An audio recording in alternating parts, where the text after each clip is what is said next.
Welcome to the Everyday Veteran Podcast, where our mission is to educate, motivate, and inspire.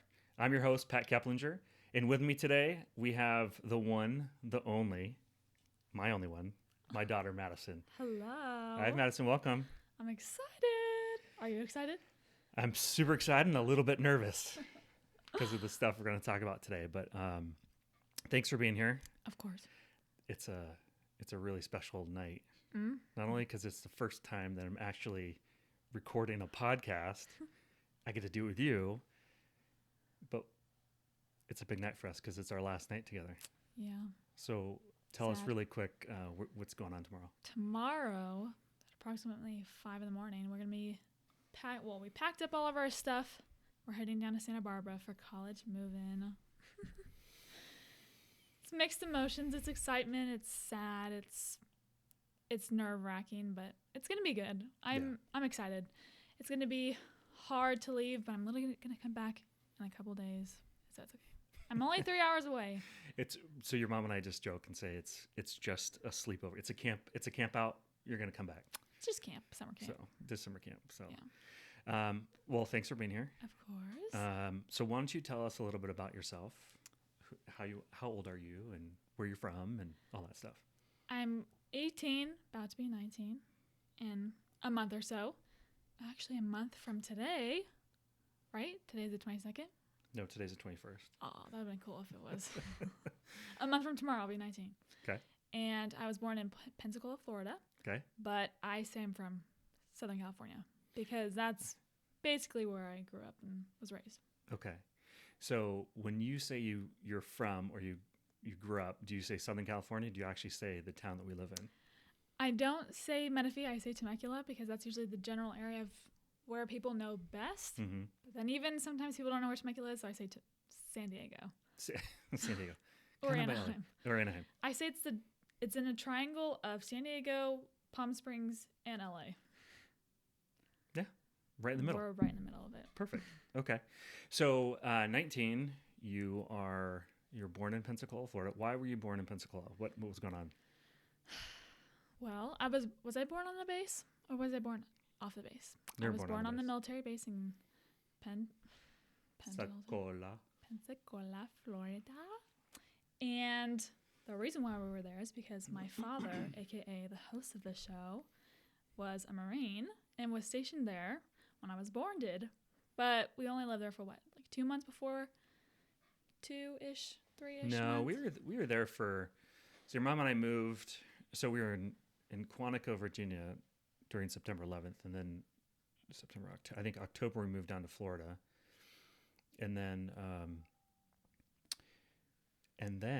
we ended up buying a house the end of that year, and then you were born that following year. So I was in flight school before you were born. Crazy. Yeah.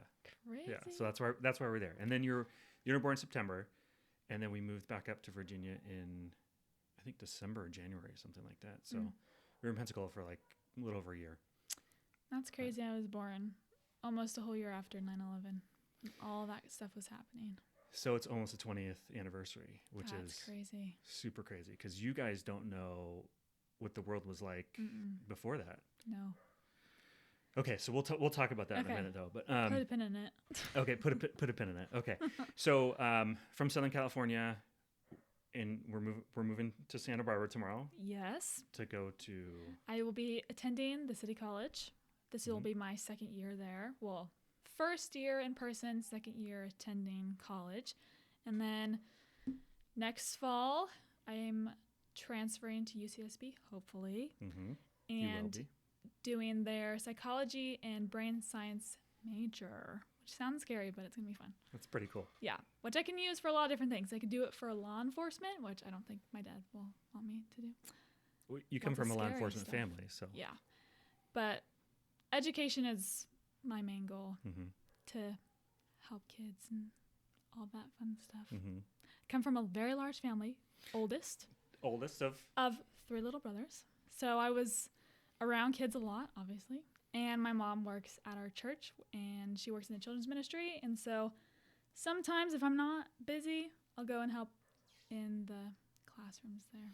Do you think that's where you kind of started your love for working with kids from church? I think so. And also, I was around babies a lot because all of Mom's friends had babies when I was little, and I loved holding and playing with them. And I think, I mean, when we're little, we're given like, oh, I want to be a teacher, or I want to be an astronaut, or I want to be a doctor, you know? But as I got older, I thought that education would be really fun. And I come from two parents that like teaching too, so.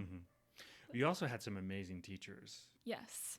I had a lot of memorable teachers, and I feel like I would like to make an impact like they did. Because I still remember those teachers. Like, I can name a couple, but, you know. And they still remember you. Yeah. And kind of a funny fact is that you went to Oak Meadows Elementary School, was it the year after it was opened or a couple years after it was opened? It was pretty new. 3 or 4 years after it was opened. Okay. Because I had a friend that was kindergarten. The first year. The first year. So kindergarten through 5th grade, and then middle school, and then high school. So I think Mom and I figured this out, that we will have been in that school for what, 15, 16 years? 17 years. 17 years? So from when you started, and then when Grayson, our youngest, leaves, he's in 4th grade now. So next year after 5th grade, 17 years. That's crazy. That's super crazy. That's bizarre. Yeah. So what was crazy is that we went to the football game last night and seeing those little kids who are now in high school. Yeah. Like mini adults. I'm getting to the age where I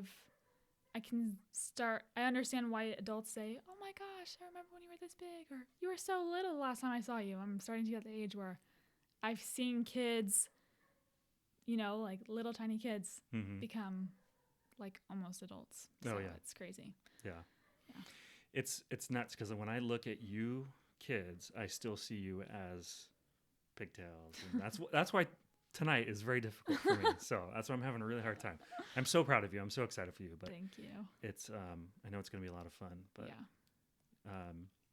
so you had plans. What were your plans before?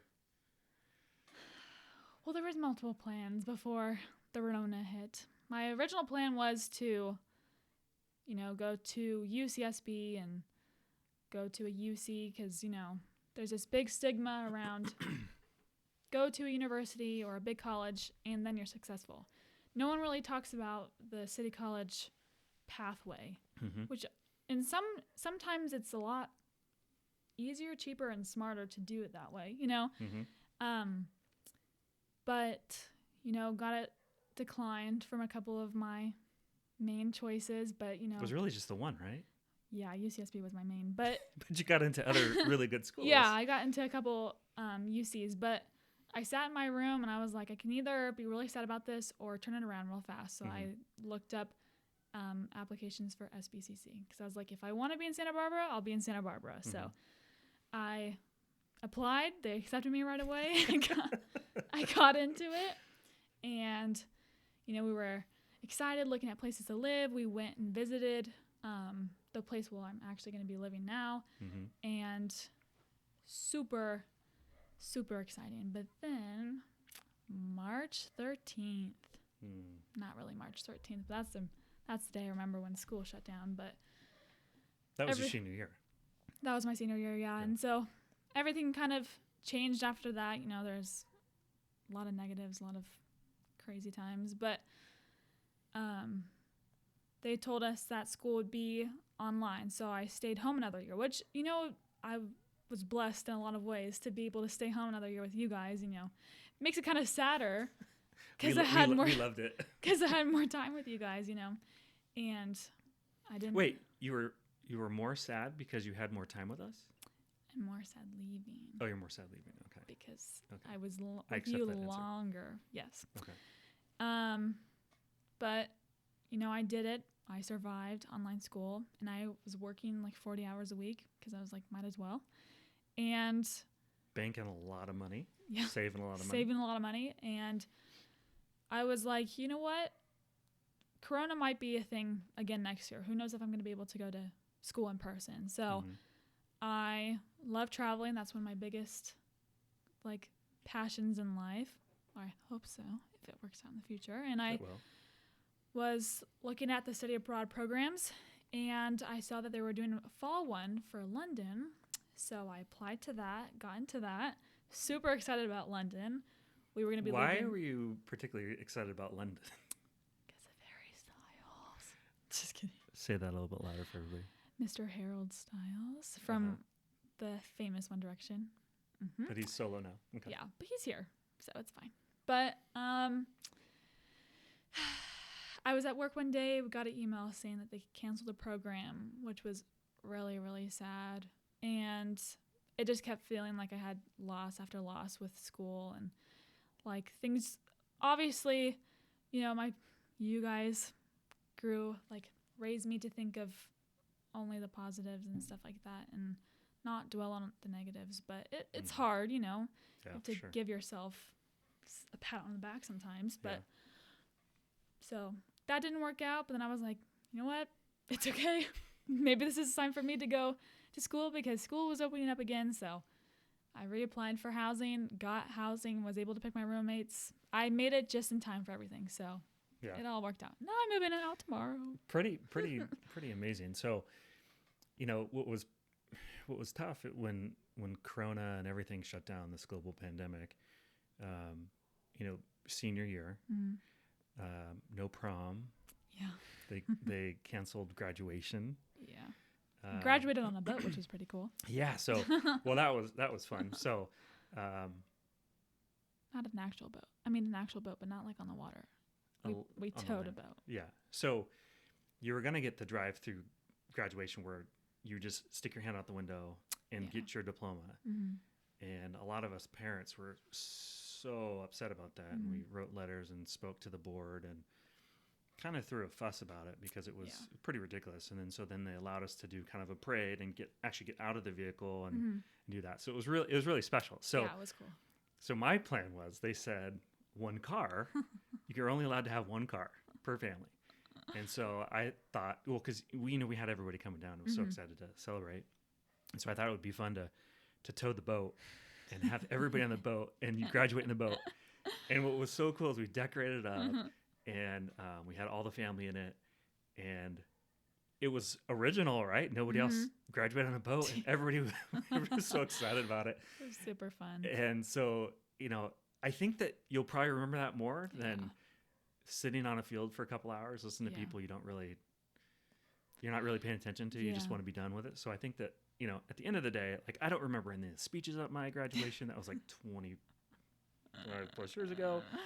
But, I think that you'll remember that. So it was cool. Yeah. And then, and then the summer and everything. So, I'm just so proud of you because how strong you are, and that you set your sights on something and then you're just kind of going to go for it. And that's super cool, especially in a kid. So, so I want to talk about, you growing up and kind of how you got to here. Right. Yeah. So, you had two amazing parents, you said, yes. Right. But you're a military kid, right? So let's kind of talk about that because, this is the Everyday Veteran Podcast. Yes. And not only here for the veterans, but their families as well. Yeah. And kind of just want to share some stories about what it was like for you growing up in a military family. I think every kid that grows up in a family experiences different things. Fortunately, when we moved here, although we moved a couple of different places, that was the longest we had ever been in a place. Yeah. So it was really important for your mom and I to kind of make sure that we did everything we could to stay at least in Southern California, whether it be Miramar, Camp Pendleton, or whatever, to have you guys in the same school. And it was super important for us. So tell me about what it was like growing up as a military kid and some of the things that you remember. Well, I kind of always say that I'm blessed to have you gone when I was little because I don't remember that much. Little kids, you're so focused on yourselves that you're not really focused on like what's happening around you. So like I remembered you being away, going on long trips, but I didn't really know what for. I was really, really little. I was only, 3? Your first time you? No, you were like 1.5, 2. For your first. Yeah. And then after Caden, I was only like 3. But and then the other little trips, but those were. Yeah. So, like, I knew that you were helping America. That's what I, knew. And I was super proud about it. I was super excited. And when they would tell, like in class, when they'd be like, tell us something interesting about your family. And I'd be like, my dad's a Marine, It was super fun. But obviously it's not all fun. But I think it made me appreciate family a lot more. I'm very grateful to have you here today. Not a lot of kids of, veterans still have their parents around, so I'm super grateful about that. And, I didn't even think about moving around as a kid. Like, I had a lot of friends with, like, people in the military or, whatever. They moved around a lot. So I'm very grateful that we stayed, but lots of craziness. So we lived on base for a little bit when you were little, right? And then, because you had your first birthday when we were living on Camp Pendleton. I remember it. It was a big deal. But it was shortly after that you had your first birthday, and then I think it was in February when I left the first time, and then that's when we found a place to live out here, and then you guys moved in with Auntie and the Turners, and then lived with them to kind of help out while our house out here was being built. Yeah. So you don't really remember that time. Do you remember me coming home? Do you remember any of that? I remember one specific time, and it was super late at night, and we were downstairs. And I remember you coming around the back to the glass window, and I remember you knocking and trying to scare us. That's one of the times I remember you coming home. Coming home from work or from like a trip or a deployment? I feel like it was a trip because it was a while. Uh-huh. But I remember sending you care packages. Yeah. But like I kind of was telling Mom earlier, it's like I forget how I felt in those moments because it's been so long, since you were getting deployed and, in the midst of it all. But that's why I always say I'm grateful. That was when I was little. Yeah. Do you remember having any kind of fear of me being away or anything like that? I mean, you were really little, so, but I mean, even other times when the other kids were around too. Yeah. I think as I got older, I was more aware that you were gone for longer, and I got nervous. And Mom would tell us, not in a direct, this is what he's doing over there, but kind of just like, he's fighting over there. It's a little scary. And I remember Mom being nervous. I remember her being sad, and so you'd take that emotion from the people around you. So I would get sad. Like I missed you, and it was more of a sadness that you were gone, not as much as like nervous for you to not come back. Yeah. Because I didn't even think of that in my mind at the time. You know. So. Yeah, and that's one thing that I'm so glad that you guys didn't have to worry about. Really thinking about it. Yeah. And more recent, a lot of the folks that are deploying and their kids are older, it's very real and stuff, and it's just a crazy time. So, but I'm really glad. So it's fun because your mom sent me pictures and little videos of you guys every day. It was super cool, and it was before like a lot of cell phones and stuff like that, and I remember having to go to like a special call center and call you guys. You have to wait in line and get to call and talk to you guys. But it was so fun because, just thinking about you guys coming home, it just made it so much special. So, but I might have shared this with you, but I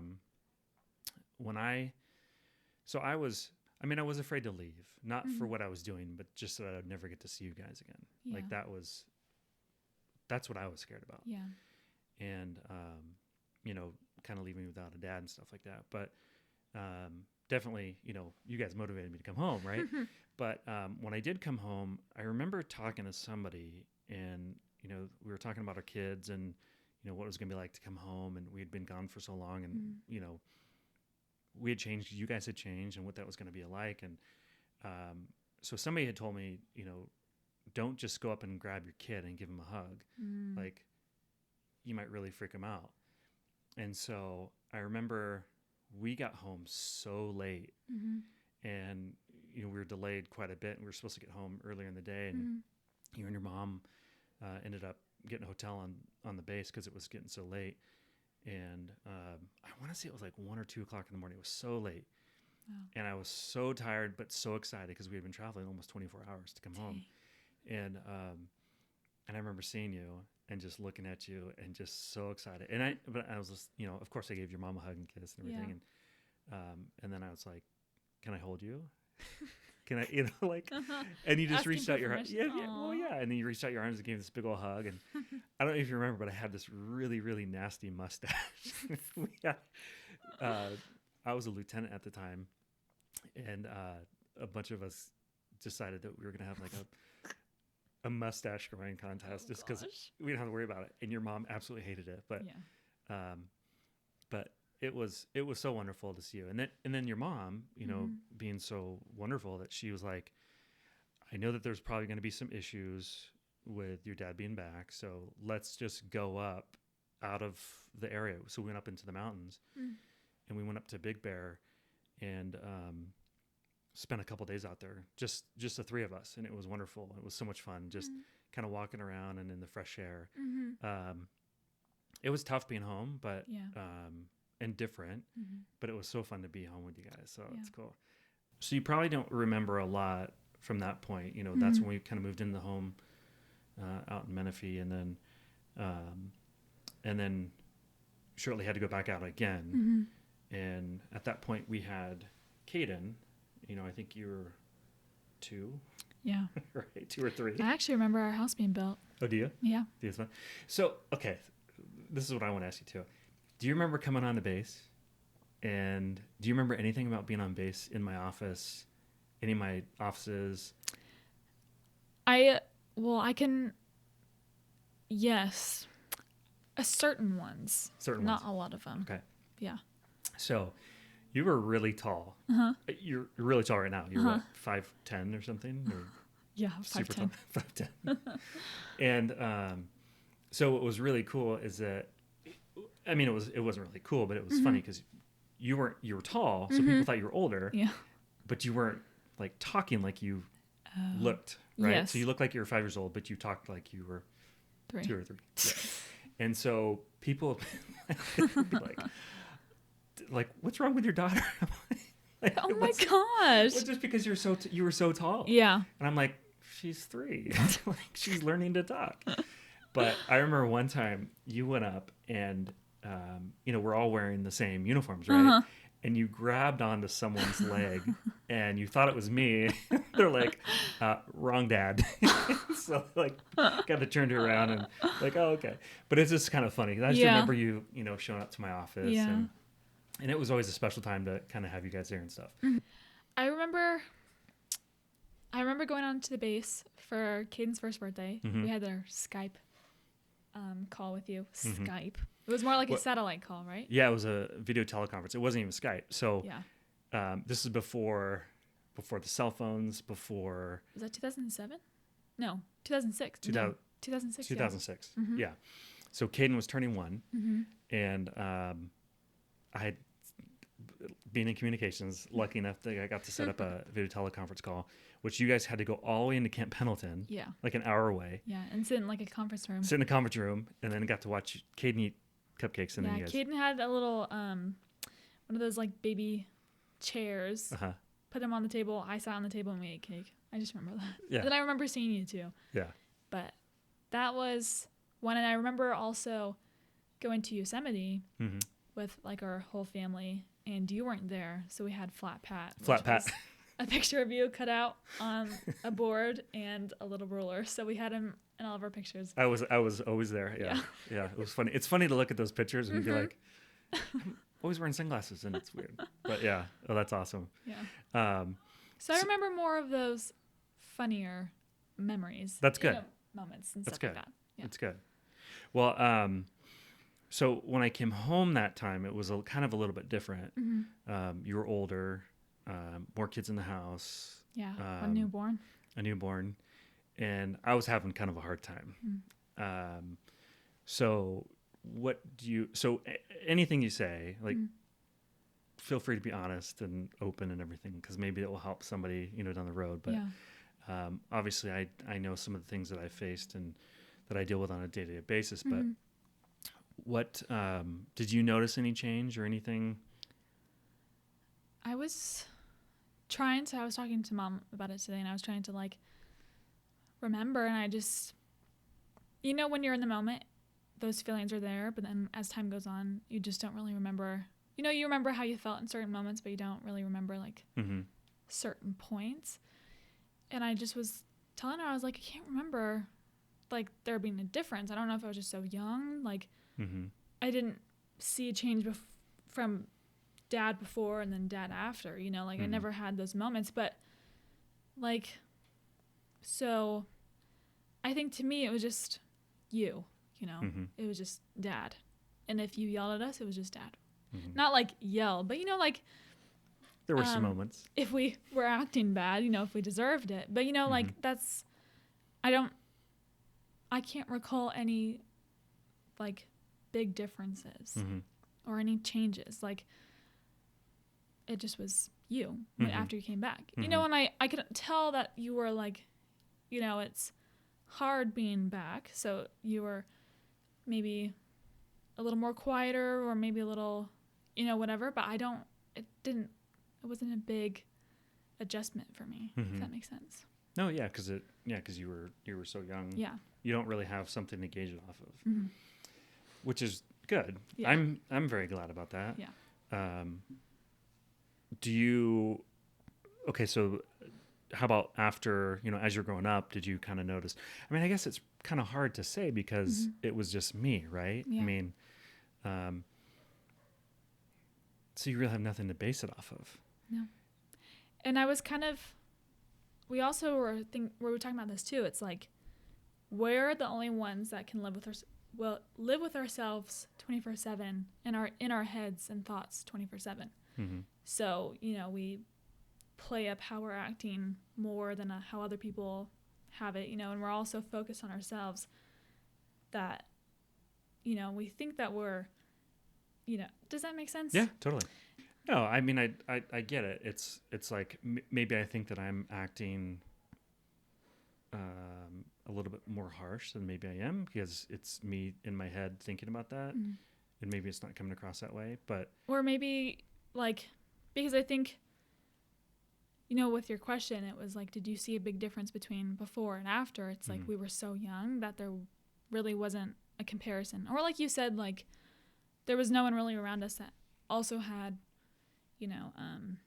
that also came back around the same time as you, so we could see, because everybody's so little. Yeah. So, I mean, which is good, it didn't have a crazy effect on us that I can think of, and we just don't remember as much. That's one thing that I'm so thankful for, because, I feel like I noticed the change in myself. I'm definitely I've struggled a lot, and maybe a lot of it's in my head. Well, I know a lot of it's in my head, but and hopefully it hasn't been so bad for you guys.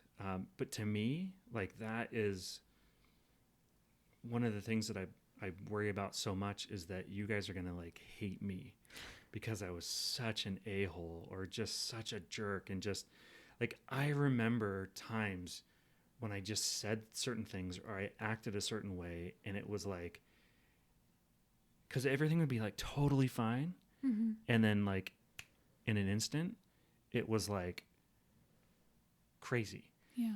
And you can't, like, I couldn't stop it. Like, so thinking back on it, I mean, I'm very thankful that you guys don't see it that way. Well, I hope you don't. No. Because that's one thing that, I've always told you this, that I love your mom more than anything. And then you guys are number 2. I love you guys almost as much as I love your mom. Yeah. And that's the way it's supposed to be. And I would do anything for you guys. And if I were to know that I messed you guys up, I mean, it's tough being a parent too. Which is, it's totally reasonable and logical to think that way, and that isn't like, you're valid. You know, it doesn't invalidate your feelings for feeling that way because you were going through so much, you know, and I'll never understand personally, like, what exactly you went through, you know? And so I can see how, you know, you can start to think about those things, but I promise you, I think you raised pretty good kids. You guys are excellent kids. So it would be kind of cool is once you get your psychology degree, you can come over and figure me out. Like, Dad, you're really messed up. You really messed me up. Hopefully not.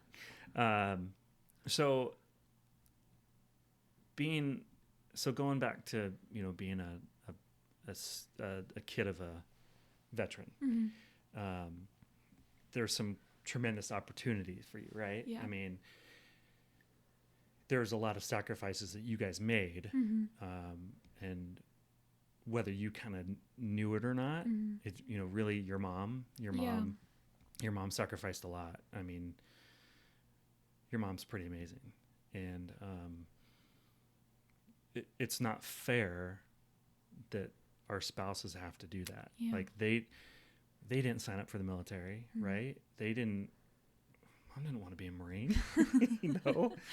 And, but she married a Marine and, you know, and when we got married, it was peacetime. There was nothing going on. And, I think Opa used to say, you know, that was the one thing that he just hoped and prayed for, that nothing would happen like him and being in Vietnam and stuff. He never wanted to experience that with me going and stuff. But your mom didn't sign up for that. Right. And there's a lot of like, I don't know if regret's not the right word for it, but I mean, there's some sadness with it, but there's some, I feel really bad about like just leaving and her not really getting a choice. And that didn't just happen on the long deployments. It happened on the short ones too. I mean, like, so, you know, I've been to a lot of different countries and got to experience some really cool things. Yeah. And, you know, I think your mom always wanted to travel and do that stuff. And it just never really worked out because of, you know, kids and situations like that. So I got an amazing opportunity to go to Australia. And I remember that one. Do you remember that one? So that was during our anniversary. And I've missed so many birthdays and anniversaries, you know, throughout our marriage. And births. And births. Yeah, your brother won't ever let that down. But being in Australia, like having so much fun, and just because Australia is an amazing place. I want to take you guys all there one day. But it was so exciting, but it was sad at the same time because your mom was home by herself with you guys, you know, and trying to deal with all that stuff. And, you know, so it's hard to talk to her on the phone and be like, I got to, you know, walk across the Sydney Harbor Bridge and I got to climb it and got to do all this cool stuff.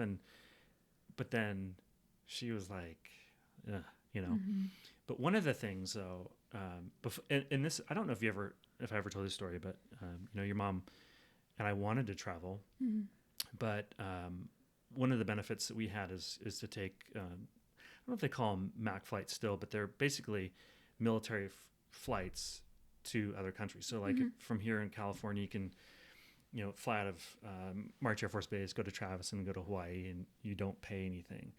And there was a hub out of Baltimore that we were talking, like, let's go to Europe.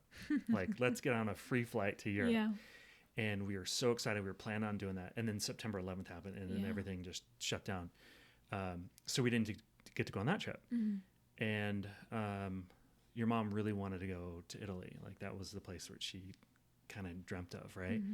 And so when on one of my deployments, I bought her a travel book for Hawaii, or for Italy, and I was like, plan a trip because we're gonna go. And I think that was the one that I got her pregnant before. So, you know, and then of course, you know, later down the road, Quentin was diagnosed with diabetes, and so it kind of changed you know, a lot of the plans, but we ended up going as a family to Italy, which was cool. But I guess she wants to go back so bad. She wants to go back so bad. So when you were supposed to go to London for her birthday, I bought her that travel book, and she was, and I'm like, you've got a ticket. Yeah. And of course that got canceled. But Mom will be able to go on her adventure.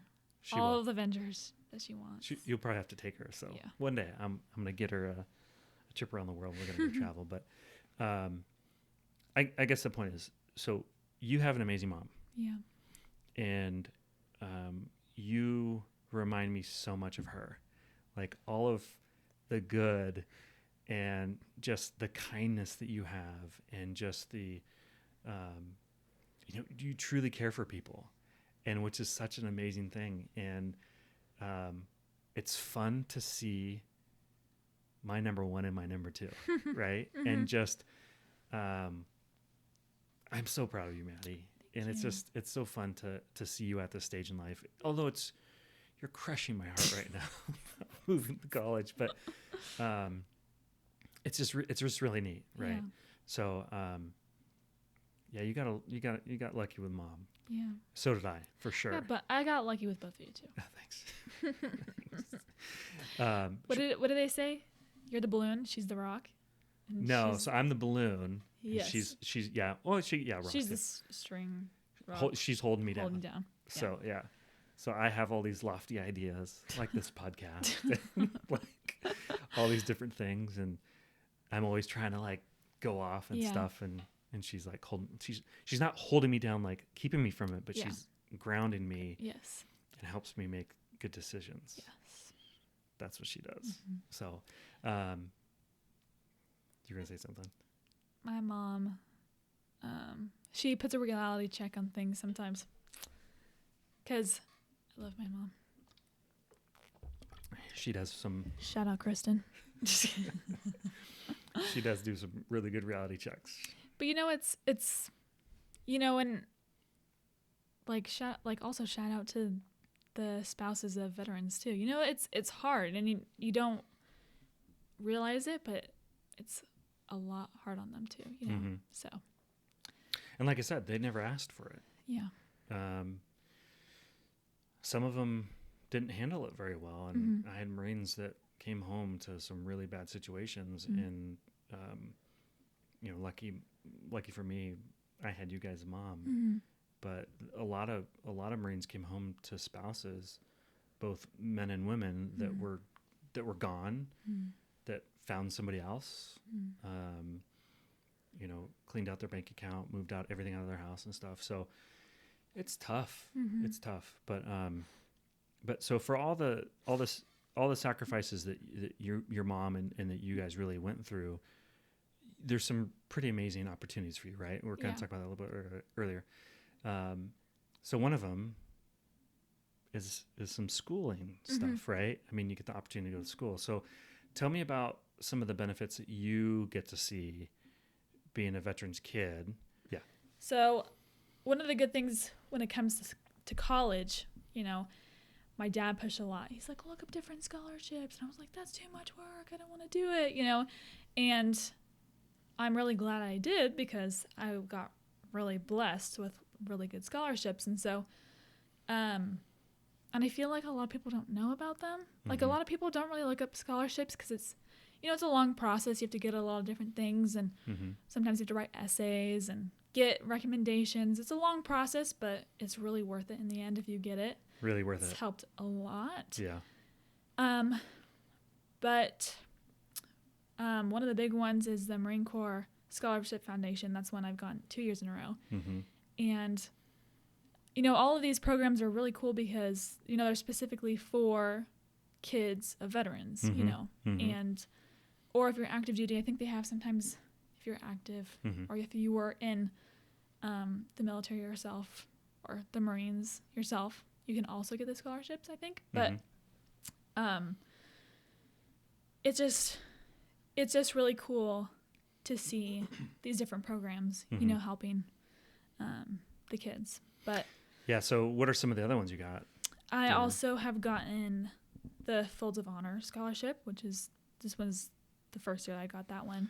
But the one you didn't really know about, right? I mean, we didn't even know about that when you're a freshman. Yeah. And like you said, there's so many scholarships out there for veterans and their kids, and the only way we know about it is to talk about it to other people, right?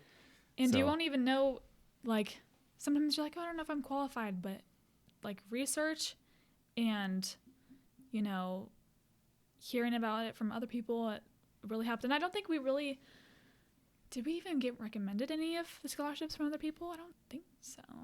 How'd you hear about? So the Folds of Honor one I heard from Carrie, from Bella's dad, who's a Marine veteran. So he told me about that one, and then the I also got the Marine Memorial. The Marine Memorial one, From we did that one. It's the Marine Memorial Scholarship Foundation, and then the Marine Corps Scholarship Foundation, and then the Folds of Honor. I think, you know, there's so many more. That's only the ones that I've applied for. I could have applied to way more. You know, and that's the crazy part about it. You know, I did study abroad scholarships that I won't be able to use, but you know. So I mean, the ones that you got that you can use this year. It's fantastic, but you did get a lot of other scholarships and a lot of other money that was going to pretty much pay for your trip, which was pretty amazing. And then you also get Chapter 35 benefits, and those benefits are for 100% permanent total veterans, family members. So mom and you guys get that, and that is a stipend that you get every month to help pay for school. So. And then you get, you know, I think in California, all community college is free, but you also get that paid through. So if you weren't going to use that, you get it through the same thing. So, and there's also, most schools have VA advisors, like people that work in the VA, but are working at those colleges. So I have one at my school that I talk to and ask questions about, and, you know, he sends me scholarships sometimes about like opportunities and whatever. And I think if you're if you're a kid, or if you're listening to this and you're going into college, you know, if you're a veteran and you have a kid, but if to look at those emails that they're sending, because they have a lot of scholarships in them, and I've looked over a lot of them just because, you know, I can be lazy sometimes and procrastinate, but it's really worth it. And I feel like you didn't get that from your mom, you got that from me. Well, the fact that we've pushed this off for a couple nights now. To the very last minute. The very last minute before. We leave in approximately, what time is it? My smartwatch isn't very smart right now. I think it's... Samsung is not that good. Okay. If we always have this debate, is Apple or Samsung don't go there. better? I really want to know. I'm Samsung all the way. Yeah, Dad's Samsung, but everyone else is Apple, except for Quinny. But only because that's because that's the only option he got. That's the only option he got. Yeah. Something's going on with my watch, I think. We leave in less than like 12 hours. Yeah. Which is crazy. Yeah, way less than 12 hours because it's completely dark outside. There's dogs barking in the distance. You know what's fun? Because this is our last night together. And we're I know. Together doing a podcast. I wouldn't want to spend it any other way. Thank you, Maddie. Okay, so going back to like the benefits and things you get to experience. So the scholarships and college money and stuff like that. What else have you gotten to do? As in like what? Like what specifics? Camp Pendleton. Like what do you get to go? Oh, I get to go out to the beach. Yes. So Camp Pendleton has an amazing beach. Yes. Yes, and you get to go down. You get to go on base. Yes, I get to go on the base. I get to shop at their stores and stuff like that. And I get a lot of freebies, I guess you could say. I always tell my friends, I know this really good beach. It's really safe. And we always go down to Camp Pendleton. But, And I don't do it like I'm taking advantage of it. You know, I obviously always go on thinking about what made me be able to get into here. You know, I don't take it lightly. Sometimes I'm like so excited about the beach, I forget, you know, but it's a really big blessing, and I'm very grateful that I get those opportunities, you know. It's a pretty cool beach because you see Amtrak's and you know all the vehicles and the Marines you going helicopters by. circling around. So not too many beautiful beaches have, you know, that type of thing in the morning. Like we'll stay down at the beach at the cottages and wake up early in the morning and hear Marines PTing on the beach, and I love that. That's the sound of freedom. Yeah, I love that, but. And it's really cool because it's all families that have one thing in common, you know, and it's, like I said, it feels very safe compared to most beaches down in Southern California. But, you know, it just is really cool being down there. I really like being down there. It's fun. It is a really cool place. Really cool place. For kids whose parents are maybe a veteran or still in the military, what's some of the advice that you'd give them, whether it be for school, you know, meeting new people, because you obviously got to meet so many different people and some cool experiences. But what kind of advice would you give to them in terms of, you know, just kind of navigating life? I'd say have patience with your parents is one of the big things. We tend to get annoyed very easily with parents, but you know, you guys are only doing what's best for us, you know, and you tend to forget that when you're in the midst of it all. But later down the road, you'll be very grateful for all the lessons and stuff like that, all the punishments, all the critiques, but also all of the, you know, things that you praise us for too, you know. And I think it's a big privilege to be able to go to college. Not a lot of people get to go. I have a lot of friends that are going into the armed forces or the military to get free college.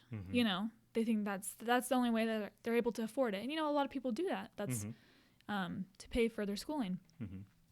And, like, I'm very privileged to be able to go and not have to worry about, you know, joining anything, you know.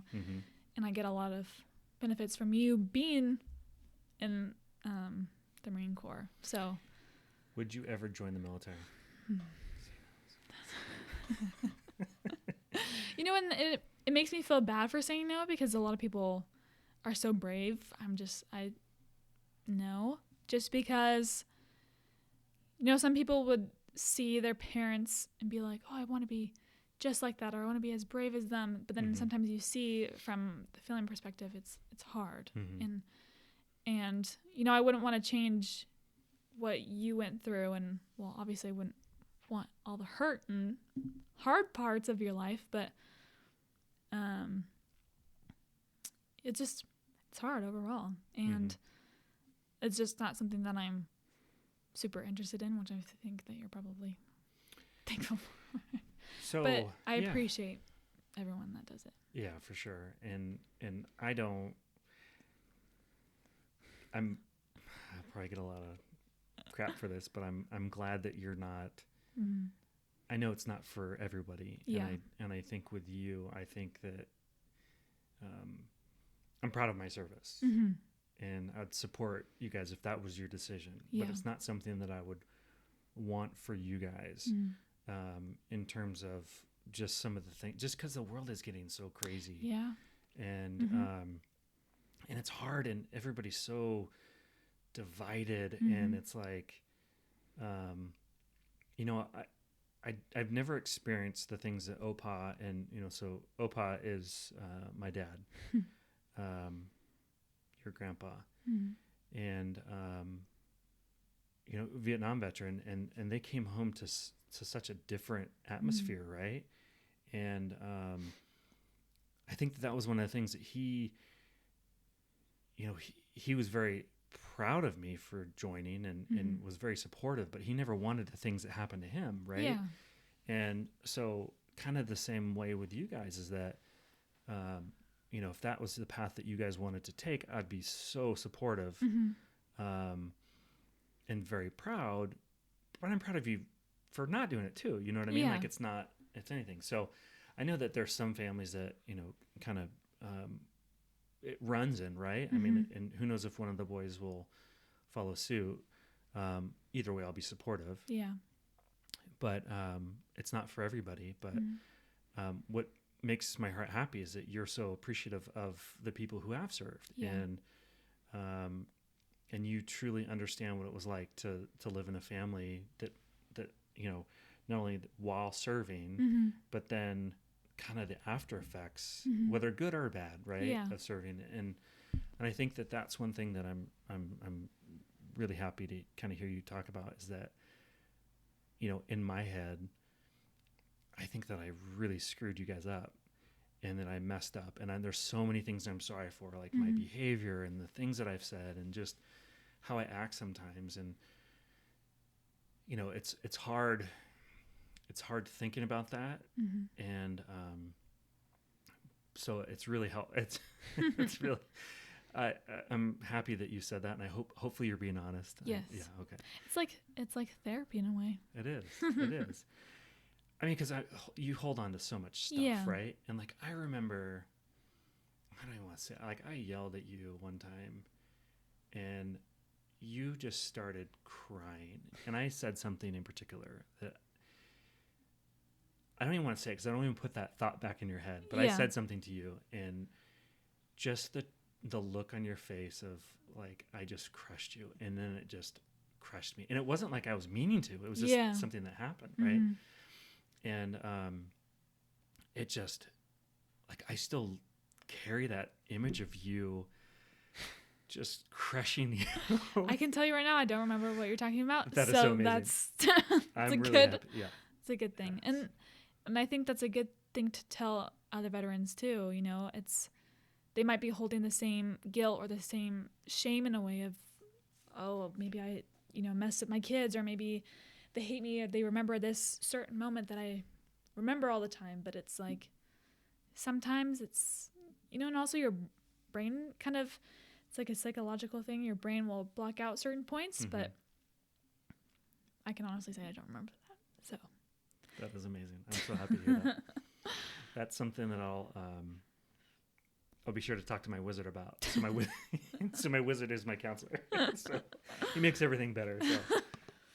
And your mom too, of course. But no, it's awesome. And I think that Maddie, that's so insightful that you say that. And I think that's really important to tell, anybody that might be listening to this, or veterans and folks in the military, is that, it's proof right here that the things that we're holding on to, and the things that we think that we just destroyed in those bonds and whatever it is, that it's mostly in our head, right? And I think that's super cool that you said that. And thank you for saying that. Of course. It's 'cause it, because that's one of the things, is that, on my gravestone, if I have one, it's going to say a couple things on the right. It's going to have my name, but it's going to have the year I was born and the year I died. And then there's a dash. And, on our gravestone, you might have a couple things in your name and things like that, but probably the most important thing on your gravestone is that dash. Yeah. And it's everything that you did while you're alive. If you lived to the fullest, if you, made every day count, or if you just blew it, and you get to start over all the time. And so I don't know if you know this, but the tie clip that I wear every single day that your mom got me, it says day one. And it's based off of one of my favorite songs by Matthew West called Day One. And it's basically like, it's day one of the rest of your life. Like, right now, you messed up right now. The Lord forgives us, and we, he bought us, and we're good. But you have a clean slate. I have a clean slate. But the thing that I use it for a couple things. One, I look down to remind myself that like, oh, I just messed up on whatever it was. And I can start over, right? But then also it's a conversation piece too for a lot of people. So day one, today, if you're on a diet and you messed it up, if you messed up with your kids, hopefully have another, if you're lucky enough, you have another moment or another opportunity to change it. And so I guess I would probably, say this to, hopefully encourage other veterans and other people in the military and just parents that, we all mess up. Yeah. But we always get a chance, hopefully, to kind of right it. And what I want that dash on my gravestone to be about is being a loving husband, a follower of Christ, not the father of Christ, follower, and a parent, and that loves his kids and his family. And I always joke about this, that you guys aren't boomerangs. I'm not going to send you out to come back. But, as you're leaving for college tomorrow, our relationship is changing, right? You're not my little girl in pigtails. You're such a smart, beautiful, wonderful, kind, caring, compassionate woman. And everything is changing tomorrow in a couple hours. And although I want to, keep saying in my head that this is just a summer camp that you're going to or whatever, the fact is that you're not packing suitcases, you're packing boxes and you're leaving, so, and that's okay. I'm so excited for you, Maddie. Yeah. And so proud of you. And it's just, it's pretty cool. But it's changing, right? But then that opens the door for like another part of our relationship, right? Yeah. And then I get to see you as a college student and still following my rules. Yeah. But just, that next step in your life, I'm so excited to kind of watch you, grow. And I think that a lot of the things that hopefully, some of the things that I learned in the military and from my dad and my mom and, some people that were huge influences in my life, hopefully all the good, I'm passing on to you. And if the way you are is a reflection of that, I know that I'm successful because you are just amazing. Thank you, Dave. Yeah. And I'm so excited that, we got to spend this last, hour and we're over an hour and a half, maybe just kind of hanging out. And I'm going to miss this time. Yeah. But I'm so thankful that I got this time and thankful for that you gave me this time tonight. So of course. I love you, sweetheart. I love you too. And so we'll probably kind of start to sign off. No. We still have a couple hours to hang out. Yes, we do. do You want to leave with anything? I love you so much. I love you too. You're the best. And I love that you're a very sentimental man. I love it. Thank you. You know how hard it is not to cry yes. every 5 minutes. I'm a big tough Marine, but I'm a big baby. So all the videos of me crying. Those are my favorite videos. Those are not my favorite. So kind of one last little funny story is that, of course, anytime I start thinking about you being old or older and moving on and everything, I get really emotional, obviously, and I'm always wearing my sunglasses. But I was coming home from Costco today, and I was listening to some music, and it just was like, just crushing. And then I'm like, so it was that song I shared with you, right? Yeah. And so I was thinking, I'm like, she's going to get married soon. We're going to have to do the father-daughter dance. I'm like, how? And I'm going to have to say a speech. Like, I'm going to be bawling. How am I going to do this? And all of my friends that know my dad personally know that he's like a big teddy bear, but also like they're like, how is he gonna survive your wedding? I was like, I don't know. We will cross that bridge when we have to get to it. You don't have to worry about that now. Thank you. That's still in the distance, but yeah, I think you gave me so much great advice growing up, and I feel like, I'll always have your words in the back of my head. And I think even though you're not there to tell me the rules, to tell me to clean up after myself, I'll still take that with me. But You taught me a lot of good characteristics to find in a man, the future spouse. So I'm very thankful for that. And I won't say any more things because I'll make you cry. All right, he could start to see it coming, huh? I'll stop right there. But thank you so much for having me on this podcast. I had a lot of fun, Daddy. Me too. I love you, and thanks, Maddie. I'm really excited to see all of your future guests and future. No one can live up to me, but that's fine. That's totally true. I'm super excited, and I hope that you have fun with this podcast. Me too. And it keeps going on. Because I know it's always the first one's always the scariest, but once you get the hang of it, then it's fun. Well, you're easy to talk to, so thank you. Thank you. But so that wraps it up. Yay. Yep. Thank you, Maddie. I love First you. podcast. Yay. In the books. The Everyday Veteran Podcast.